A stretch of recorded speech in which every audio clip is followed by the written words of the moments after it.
Selamat malam, salam sejahtera, salam sehat untuk semuanya.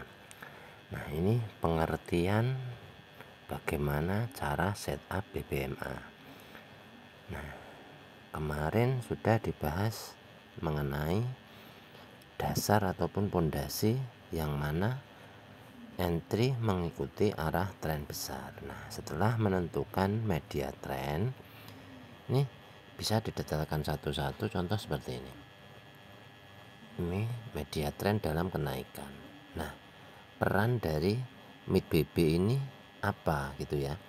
Nah, peran dari mid BB ini kan pemisah harga ya. Apabila harga di atas mid BB maknanya mempunyai target top BB. Apabila harga di bawah mid BB mempunyai target low BB. Nah, ini dua ini boleh didetailkan terlebih dahulu. Ini untuk mencari entry bahwa tren besar dalam kenaikan. Selanjutnya hanya mencari B gitu ya. Di sini ada perubahan harga akan ada kenaikan gitu ya. Berarti ini sudah membuat momentum, maknanya tinggal menunggu re-entry. Nah, ini dua ini boleh didetailkan terlebih dahulu. Selanjutnya BBMA tidak perlu mencari setup, ya nggak usah di setup. Nah, ini strukturnya BBMA ini tinggal menunggu penuh aja. Nah, apa yang ada di market kan hanya ini ya, menunggu signal ekstrim. Selanjutnya apabila ada entry wajib di take profit gitu ya. Terus tunggu menjadi MHV, akan ada candlestick arah. Selanjutnya tunggu re-entry, akan ada momentum. Apabila nggak ada momentum akan passing. Nah, selanjutnya tinggal menunggu re-entry. Jadi apabila tren dalam kenaikan, maka yang di entry yang bagian bawah ini ya, MHV, re-entry ini yang di entry.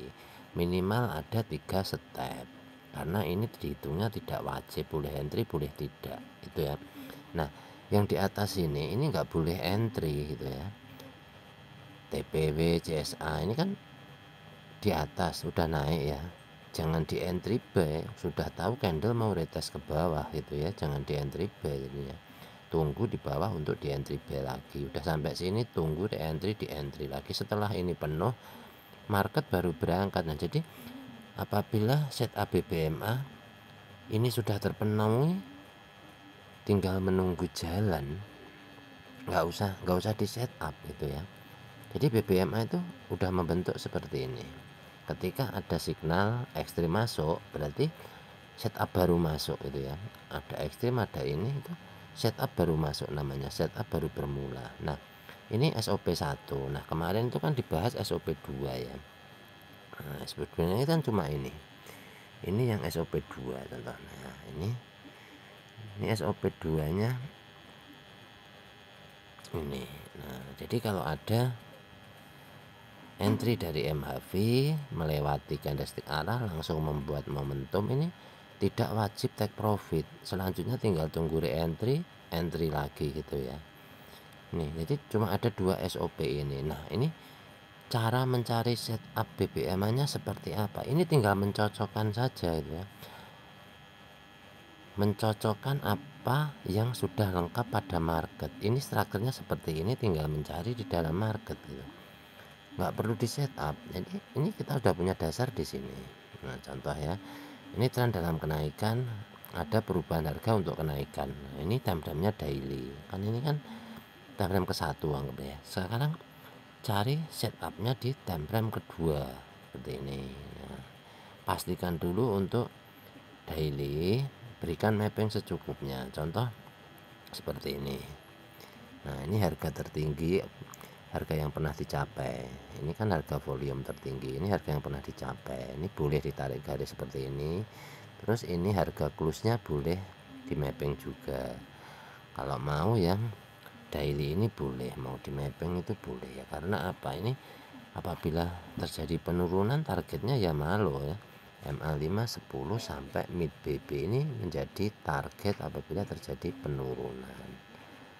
Nah, ini boleh dimapping seperti itu. Selanjutnya ini kan di daily terjadi momentum. Nah, momentum B, cari setup di H4. Nah, apa yang berlaku di H4? Di H4 juga terjadi momentum B. Nah ini nanti apabila re-entry berarti kan bersamaan ya.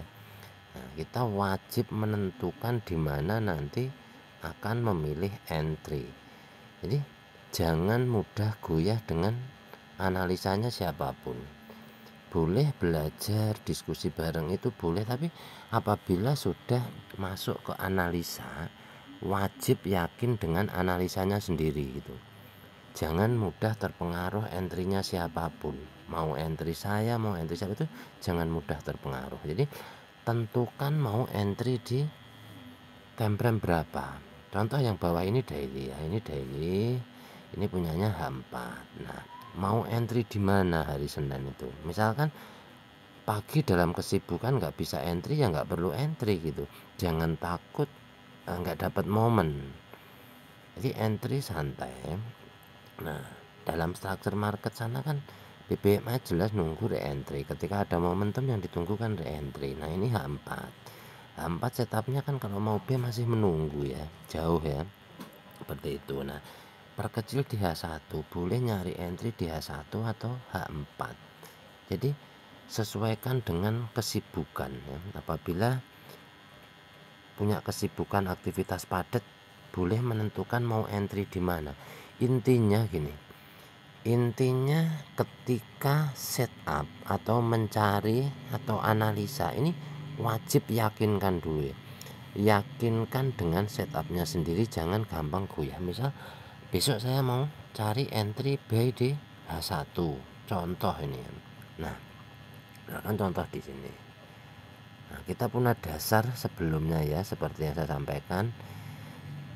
Ini analisa itu harus yakin, kalau nggak yakin nanti entry-nya nggak yakin juga, jadi goyah. Ketika kita udah entry buy ada yang bilang sell, nanti goyah, pas ditutup nggak taunya naik, seperti itu.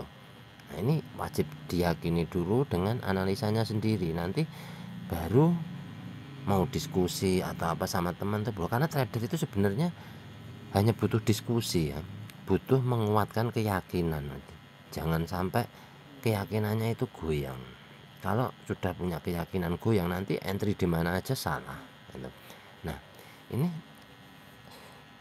untuk saya pribadi cara mempelajarinya kan gini ya, ini saya mapping, ini bisa berubah mappingan karena apa, saya menunggu candle ini ya.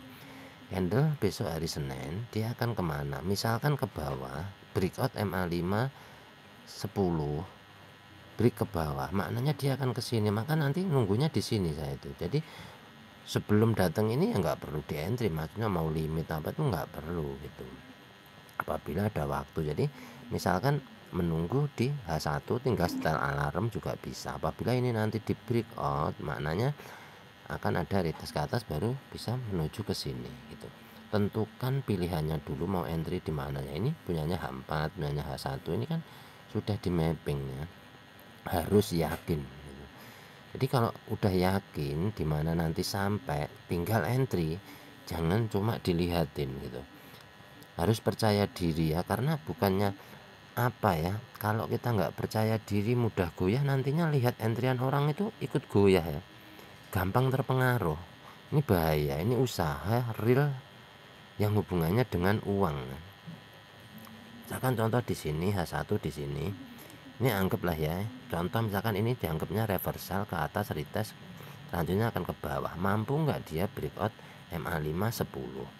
Apabila nggak mampu, berarti dia akan ke atas karena di sini ada momentum buy gitu. Nah, jadi apabila melihat di time frame besar sudah tinggi, ikuti yang time frame kecil. Time frame kecil ini masih mau mendorong nggak gitu ya. Daily tren naik, H4 tren naik, H1 masih ada dorongan kuat ini ya, tren masih di bawah. Ini dorongan namanya, dorongan kuat. Ketika support-supportnya ada di bawah semua secara teratur ya, MA5 10, mid BB, MA50 ini kan urutan teratur.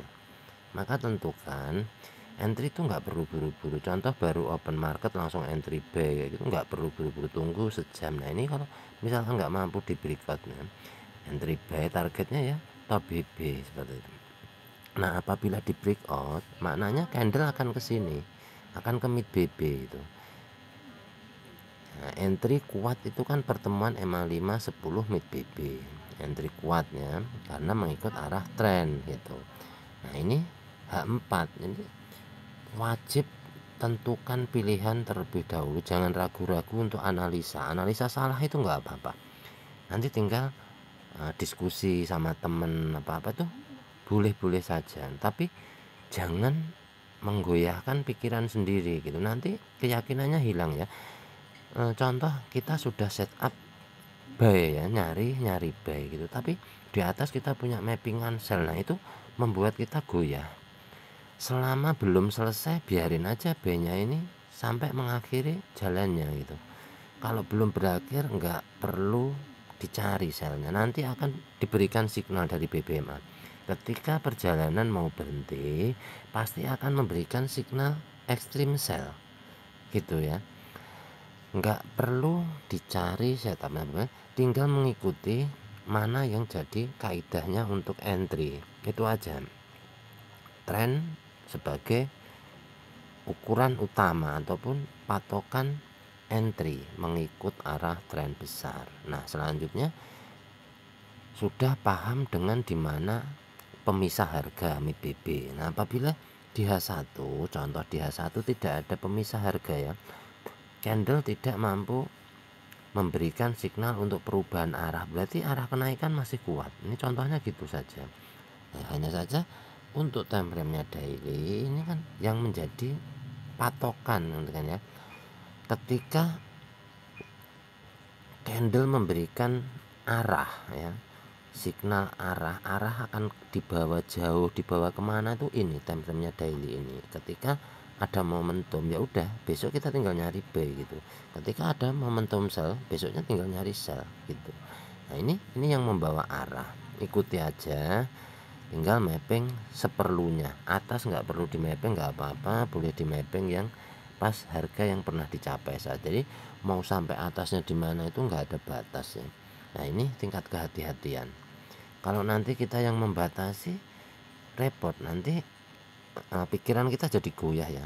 Kita sudah tahu tren naik tapi tahu-tahu memotong dengan entry sell seperti itu. Jadi nantinya nggak konsisten memakai metode. Nah, ini mapping apabila mencari B, pastikan mappingan di bawah aja. Bisa dibedakan warna, warna yang ini punyanya H1, H4 daily ini boleh dibedakan. Itu yang penting intinya di mana kaidah BBMA untuk menunggu yaitu MA5 10 mid BB. Nah, gitu. Ini tuh zona untuk kembali mengambil re-entry dan melanjutkan perjalanan ke atas. Nah, itu salah satu contoh. Jadi jangan mapping atas bawah, ketika mappingan atas disentuh malah di entry sell, padahal itu kan sebagai target ya, naik ke atas itu target utama. Apabila belum memberikan signal sell, extreme sell, kita nggak perlu khawatir. Adapun signal extreme sell pasti akan di retest ke atas, jadi nggak perlu panik gitu. Yakin dengan analisanya sendiri, pasti nanti akan menjadikan entry-nya sebagai keyakinan juga. Tapi apabila analisanya nggak yakin, maka ketika entry nanti juga nggak yakin, mudah goyah. Jadi pastikan ya, apabila ingin mencari B, tinggal mapping bagian bawah ketika sampai entry. Kurang lebihnya seperti itu cara entry-nya BBMA. Jadi untuk setup nggak perlu dicari. Ya, semoga ini menjadi pembelajaran buat teman-teman dan rekan-rekan agar mudah memahami BBMA. Kurang lebihnya tuh seperti itu. Semoga bermanfaat dan terima kasih.